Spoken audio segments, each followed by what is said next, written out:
Is expanding. The Atlantic Coast Conference is inviting Stanford, California, and SMU to join the league next year. And this will bring the league's total membership to 18 schools. Now, WRAL's Brian Murphy broke this story for us this morning, joining us live in studio here to talk about what this is going to mean for the conference. And first of all, they needed to vote. They needed 12 on board there, and they didn't have it until just very recently. Right, they needed 12 votes out of 15 schools. Notre Dame gets a full vote. NC State is reported to have been the school that flipped. Last week or a couple weeks ago, there were 11 schools that were in favor. North Carolina State is the school that flipped.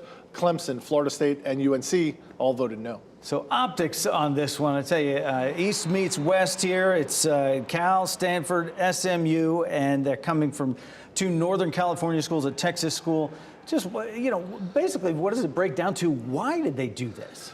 Well, the ACC is falling behind. It's falling behind in money with the SEC and the Big Ten.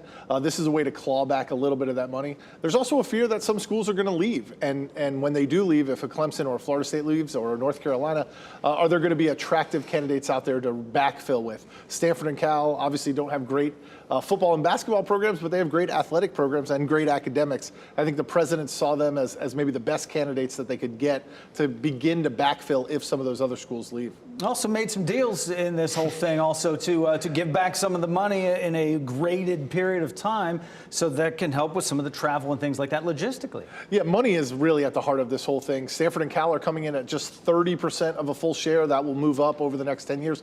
SMU is basically buying their way into this deal.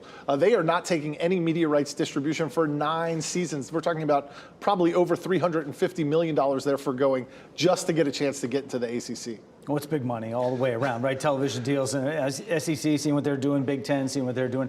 Now moving forward, division-wise, you got 18 teams. Any talk about how this is all going to split up with rivalries and things like that? You know, it's very early. This vote just happened this morning, and we haven't really gotten into the nitty-gritty of how the football schedule is going to show up. You remember they just got rid of divisions this year in the ACC, and they had 3 permanent rivals. That all is going to get mixed up again. One thing I'm looking for, Notre Dame plays Stanford every year. Does that game count toward their allotment of ACC games, or does the ACC add an extra Notre Dame game? All right, Brian Murphy bringing it to us. Thank you so much. Thank you. Appreciate it. More to come, certainly.